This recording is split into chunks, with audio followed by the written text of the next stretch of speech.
Olá pessoal, tudo bem? Hoje eu quero falar sobre 4 empresas de forma rápida aqui, sobre as notícias que foram divulgadas na mídia recentemente. Elas são a Gol, a Magazine Luiza, o IRB Brasil e a Copel. Vamos começar pela Gol. A Gol aqui, conforme você está vendo, ela teve essa parte que anunciou a aquisição da brasileira MAP, Transportes Aéreos pela Gol. Isso tem toda uma estratégia por trás, né? Com essa parte que a Azul divulgou aí, que teria intenção de aumentar as aquisições, inclusive até mesmo tentar adquirir a Gol. E aí começa a fazer sentido também essa urgência da Gol em trazer o Smiles para junto dela, né? Porque agora ela tem um controle maior da Gol como um todo. Nesse momento está com 57%. E aqui fala o seguinte, olha, que a aquisição da brasileira MAP Transportes Aéreos pela Gol. E aqui é de 8 de junho, é uma notícia recente. A maior empresa aérea do Brasil anuncia hoje que celebrou um acordo para a aquisição da MAP Transportes Aéreos, uma empresa aérea brasileira doméstica com rotas para destinos regionais e do aeroporto de Congonhas e São Paulo. Essa operação reflete o compromisso contínuo da companhia em expandir a demanda brasileira por transporte aéreo, em linhas com o que a sua administração entende ser uma oportunidade diferenciada para a consolidação racional do mercado local, à medida que a economia do país se recupera. Isso aí já mostra que a Gol já está pensando pós-pandemia, né? Está num processo de recuperação forte e com coragem de investir, o que é uma boa notícia para os seus acionistas. Ao longo do último ano, enfatizamos consistentemente que a Gol estava bem posicionada para o crescimento no ciclo pós-pandêmico, decorrente da prudente gestão financeira e do nosso eficiente modelo operacional. Realmente eu concordo com eles, que nos diferenciam no mercado, diz Paulo Kaknoff.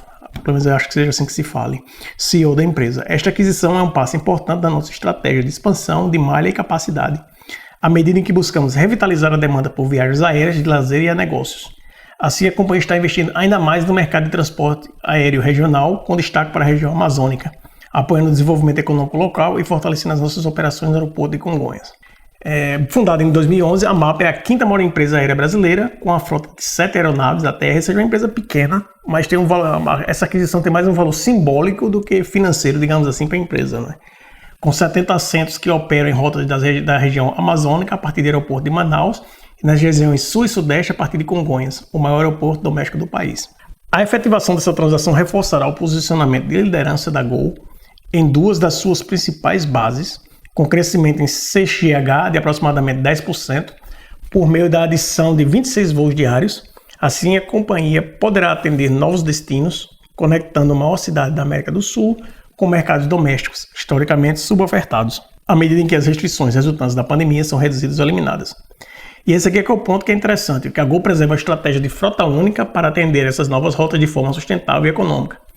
Basicamente, vão usar a mesma frota que eles têm. Esses aviões que estão adquirindo dessa empresa vão usar só em casos onde aeroportos que realmente não consigam receber um avião maior. Então, basicamente, a Gol está comprando aqui mais os pontos de atendimento que ela tem em São Paulo, essas novas rotas, e se estabelecendo nessa região, né? E aqui ele acrescenta que acredita que a aquisição da MAP seja, nesse momento, a única oportunidade viável de consolidação racional do mercado de aviação brasileiro. Daqui para frente, continuaremos focados na estratégia de crescimento orgânico, estimulando a demanda para a expansão da nossa malha. E aqui são os 3 benefícios de que ela vê isso aí, que é a expansão para novas rotas, maior densidade da oferta de assentos a mercados historicamente subofertados e a perfeição das operações eficientes. Redução de custo, né? E aqui tem os termos e condições da transação. Será adquirida por R$28 milhões, em dinheiro e ações, como eu falei, não é uma aquisição grande, mas ela tem um significado muito importante para o mercado, que mostra que a Gol está tentando expandir e está bem financeiramente estável, já num estágio de pós-pandemia. A ser pago após o cumprimento de todas as condições precedentes, composto por 100 mil ações GOLL4 a R$28 por ação e R$25 milhões em dinheiro a serem pagos em 4 parcelas mensais. E aqui tem uns outros pontos. Aqui é uma notícia sobre isso também falando, né? Mas o ponto que eu quero mostrar aqui é essa parte aqui, ó, que Júnior, como é conhecido, que é o CEO da empresa, né, estava há tempo se conceder entrevistas. A quebra de silêncio não deixa dúvidas de que a mensagem contém um recado claro ao mercado a respeito das recentes notícias de que a Azul teria planos de fazer aquisições e que seus alvos potenciais poderiam ser a Latam, em processo de recuperação judicial nos Estados Unidos, e até mesmo a Gol. Quando questionado se existe espaço para o diálogo a respeito de uma eventual venda ou fusão da companhia, Constantino é ainda mais claro.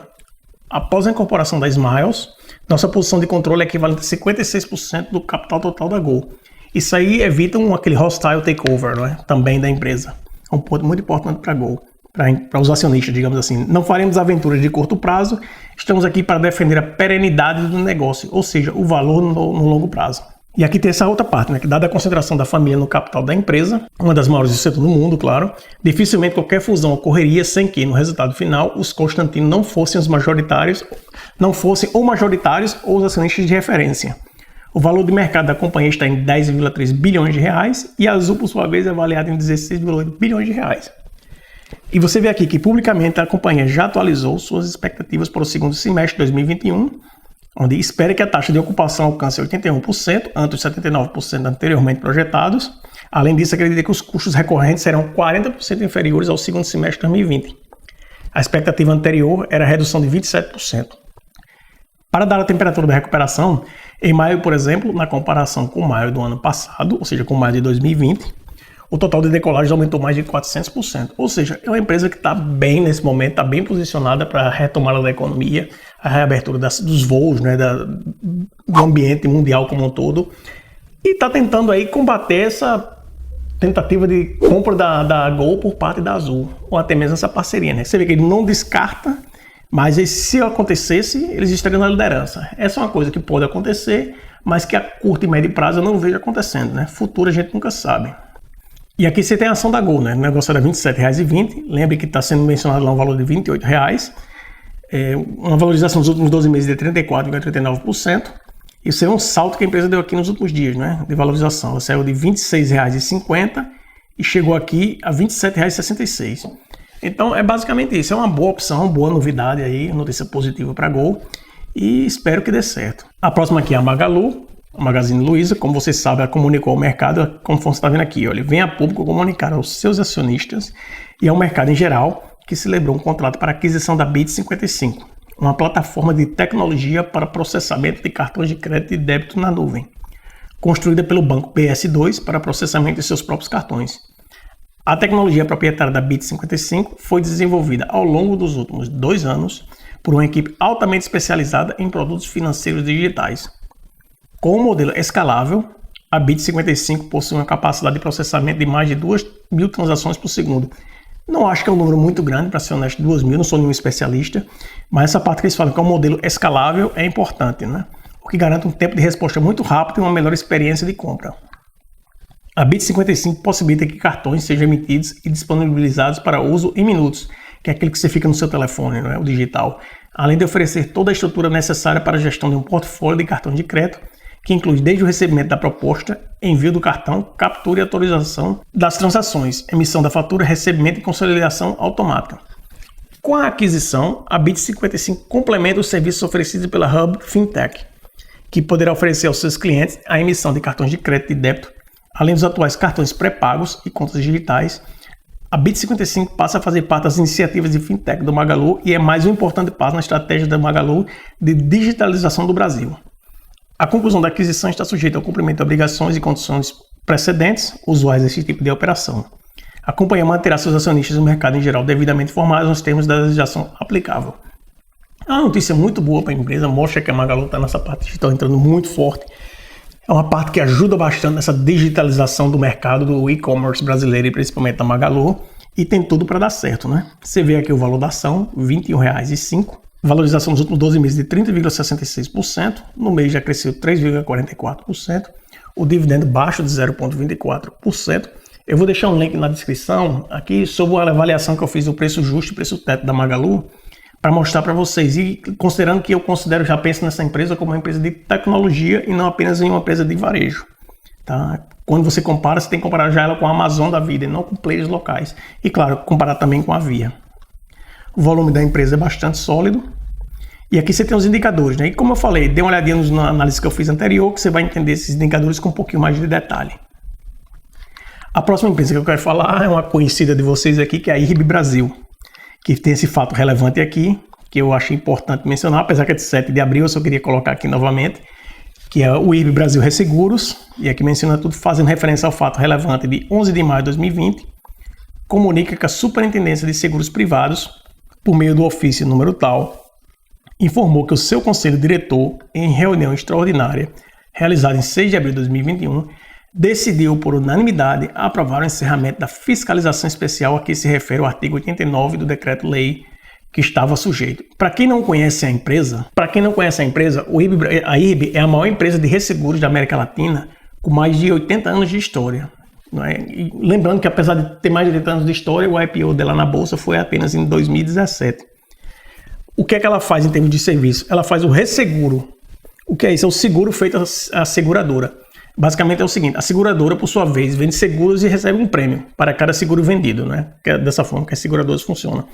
Caso o contratante não use esse seguro, a seguradora ganha esse dinheiro, ou seja, é um lucro dela. Caso contrário, ela arca com o custo do seguro, né, que tem que pagar, que entra na conta como sinistro. A resseguradora, que nesse caso é a IRB, entra na história ficando com a parte do risco das seguradoras, ou seja, ao invés de uma seguradora ficar totalmente exposta aos seus segurados, ao risco, ela passa uma parte desse risco para a seguradora, para a resseguradora, que seria a IRB. Ou seja, a grosso modo, se você pensar, o IRB seria a seguradora das seguradoras.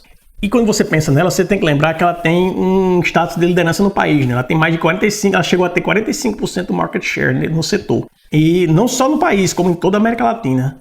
E na época do IPO foi um oba-oba, que eu não sei se a maioria de vocês estavam na bolsa na época, mas foi uma coisa que tomou conta das notícias, né? E já começou muito forte. E o que é que acontece aqui? Ela teve o IPO em 2017, depois ela virou aquela história da queridinha da bolsa até mais ou menos janeiro de 2020, que é quando começou a pipocar as coisas, né? E o que é que acontece aí? Por que ela ganhou esse status de queridinha da bolsa? Basicamente, o IRB foi ganhando esse status dos investidores por conta dos resultados, que estavam muito acima da média do setor. Eu, pessoalmente, não tinha essa ação, nunca tive e não comprei. E esse, na época, foi exatamente o motivo. A história era muito boa para ser verdade. Eu não sabia de nada, digamos, eu tive sorte, que eu não mudei os meus fundamentos só para comprar uma ação que estava no oba-oba. Normalmente, quando a ação está muito no oba-oba, eu fico meio longe dela. E por que isso? Porque se você pegar a métrica que você usa para acompanhar seguradores, que é o ROI, que basicamente é o retorno sobre o patrimônio líquido, você tem que a média do IRB girava entre 40% e 45% naquela época. Enquanto que todo o resto do mundo, que essas empresas que trabalham com resseguro têm, elas trabalhavam entre 10% e 15% de média. Ou seja, o IRB aqui estava 3 vezes mais do que a média mundial. Ou seja, um valor incrível. O resultado era reflexo de um crescimento dos prêmios consistentemente acima do crescimento dos sinistros, que as ações eram negociadas a um preço 9 vezes maior que o patrimônio líquido. Enquanto que o preço, o valor patrimonial da empresa médio das seguradoras naquela época, a nível mundial, estava em torno de 1,2, ou seja, ela estava 9 vezes, enquanto a média mundial era de 1,2, ou seja, ela estava muito acima. Essa comparação eu sempre faço e realmente isso me assustou na época e eu decidi não entrar, apesar de não ter acesso aos dados, aos números e nada. E aí você vê, tem muito gestor que depois que deu esse problema todo, eles falavam que não entendia como é que o IRB conseguia entregar uns retornos tão grandes e aí preferiam ficar de fora da empresa. E alguns até arriscavam o short, que era esperando que a empresa fosse cair para ganhar dinheiro, né? Que é o short. Você compra a empresa apostando que ela vai ter problema. E é aí que entra a parte principal que eu quero falar, né? Que foi o que aconteceu em 2020. Você lembra que em 2020 começou aquele problema com o coronavírus em fevereiro ou março, acho que foi fevereiro, e foi um evento que ninguém esperava, né? Mas aí o IRB começou a ter problemas também, que foi quando a Esquadra, que é uma gestora brasileira muito tradicional, muito boa, com gente muito competente, publicou uma carta com mais de 180 páginas, apontando uma série de inconsistências no balanço do IRB. E aí esse documento que eles publicaram ganhou uma repercussão muito grande entre os investidores. Não só pelo nível de detalhes que eles tinham também, como pelo nome da própria Esquadra, né? Quem investe e quem é sério nesse setor sabe quem é a Esquadra. E aí o IRB na época tentou rebater durante a semana, dizendo que não era bem assim. E no outro domingo, a Esquadra mandou um outro documento com 50 páginas, 60 páginas, onde rebatia isso. E aí matou, né? Enterrou a empresa. Teve aquela conversa que falaram que o Warren Buffett também era investidor, foi uma coisa horrorosa. Então a empresa despencou bastante. Mas bem, já falei disso aí. E por que a Esquadra quis fazer isso? Porque ela é boazinha? Queria ajudar? Não. Porque é a história do short. Ela estava apostando contra a empresa. Isso é muito comum nos mercados, por exemplo, americano, da Nasdaq, da New York Stock Exchange. São fundos que os caras entram no detalhe de empresas que eles tinham desconfiança, que tem alguma coisa errada lá, e tentam achar erros. Para quê? Para publicar e derrubar o valor da ação.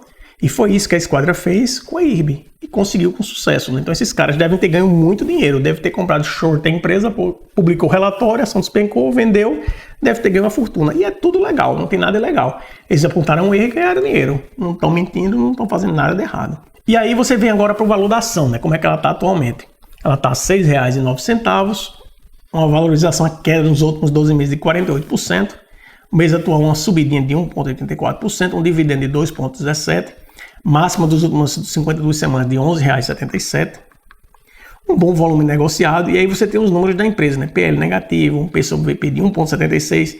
Olha como está o P sobre VP agora mais coerente, né? Digamos assim, em teoria. Mas mesmo assim, como as coisas são. Mas aí você tem as margens, né? Uma perda líquida de 17%, um ROI negativo de 33%. Então, é uma empresa que eu ainda vejo, comparado com os preços que estavam antes da empresa, que eram bem maiores do que isso, né? Como você lembra, ela chegou a valores como você está vendo aqui, olha o gráfico. Que coisa incrível. É uma diferença grande, né? Então, pode voltar esses valores aqui? Pessoalmente, eu não acho que vai voltar esse pico. Se você comprou nesse pico, eu sinto muito, vai ser muito difícil de voltar. Ela pode recuperar, chegar aos R$12, R$11, alguma coisa? É possível, tudo é possível nesse mercado, né? Ainda mais quando as empresas começarem a crescer, a bolsa continua crescendo aí. A tendência é que também, mesmo ela tendo nessa situação, ela acompanha um pouco. Mas é um investimento de altíssimo risco, que você tem que ter muito cuidado. Apesar de estar tendo essa notícia que ela não está sendo mais acompanhada, estão tentando reorganizar a empresa, mas ainda não tem aquela garantia que esse é o último esqueleto que tem no armário, não é? Então é dar tempo ao tempo. Se você não tem ação, o meu conselho é fazer uma pesquisa com detalhes. Se você não conseguir entender o que a empresa faz, minha sugestão, não entre nesse tipo de ação. Se você não conhece, não entende como analisar, tenta evitar. Eu não tenho, o meu ciclo de conhecimento não é tão grande assim que eu vou entender uma empresa dessa a fundo. Então é por isso que na época eu tive medo de entrar e graças a Deus aí apresentou que eu estava certo. E muita gente também, não é? Então preste atenção, cuidado e boa sorte. Vamos para a próxima. A próxima empresa que eu quero falar aqui é a Copel, que acabou de divulgar um comunicado ao mercado, que é uma divulgação de aquisição de participação acionária relevante. E aqui fala que a Companhia Paranaense de Energia, Copel, empresa que gera, transmite, distribui e comercializa energia com ações listadas na B3 e na Bolsa Americana, em atendimento ao artigo 12 da instrução CVM 35802, comunica aos seus acionistas e ao mercado em geral que recebeu da LSV Asset Management, lembra o nome dessa empresa, desse Asset Management aqui que é importante, em nome de alguns de seus fundos e contas administradas e na qualidade de administrador de investimentos e ou sócio geral, a informação de que aumentou sua participação de forma consolidada, aumentou a sua participação na Copel para 84.620.960 ações preferenciais classe B, representando aproximadamente 5,04% do total de ações preferenciais classe B emitidas pela companhia, conforme correspondência abaixo. E aqui tem a correspondência, né, que é basicamente eles explicando o que está acontecendo, da LSV Asset Management. E por que esse comunicado, na minha opinião, é interessante? Pelo seguinte, você entra no site da LSV Asset Management, você pode olhar lá e ver o que é que essa empresa faz, né? E aqui fala, né, que eles estão especializados nessa parte de Value Equity Management e tem aproximadamente 112 bilhões de reais que eles gerenciam para aproximadamente 350 clientes. Mas o ponto que eu quero falar aqui é o seguinte, que a filosofia deles de investimento, que a premissa fundamental deles aqui de investimento é baseada em resultados superiores de a longo prazo, que podem ser atingidos de forma sistemática, explorando, digamos assim, o julgamento, aí é que entra, né? O comportamento, digamos assim, as fraquezas de comportamento das pessoas em termos do que está acontecendo, que influencia as decisões de muitos investidores, aquela história do medo, né? Do FOMO, o Fear of Missing Out. Muita gente quer comprar quando a ação está subindo e vende desesperada quando ela está caindo. E é isso aqui que eles exploram bastante. E aqui fala que isso inclui a tendência de extrapolar o passado há muito tempo, ver coisa que aconteceu há 20 anos atrás como positiva, a empresa está mal agora e tenta extrapolar isso para tentar vender a empresa, digamos assim, como uma coisa positiva into the future, no futuro, e também equacionar de uma forma errada uma empresa boa com bom investimento independente do preço. E aqui tem também ignorar as evidências estatísticas e desenvolver um mindset, que é uma mentalidade sobre a empresa, né? Você pensa que a empresa é aquilo, não importa o que lhe falam, é feito time de futebol. As pessoas pensam que investimento é time de futebol, é jogo de futebol, que tem um time e defende aquele time. Você tem que defender o seu investimento.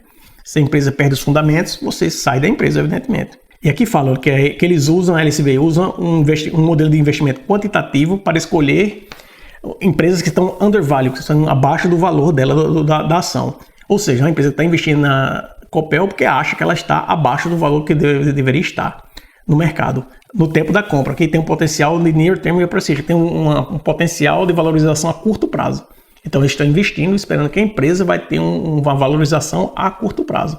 Esses caras aqui também não brincam em serviço. E aqui, ó, a LSV acredita que essas ações, digamos assim, como a Copel, podem produzir retornos futuros superiores ao mercado. Ou seja, é uma boa notícia também para a Copel, né, que não para de jogar notícia positiva no mercado. E a tendência de crescimento da empresa continua. Isso aqui também eu já acho que é reflexo dessa saída do BNDES e redução da participação do governo do estado nela.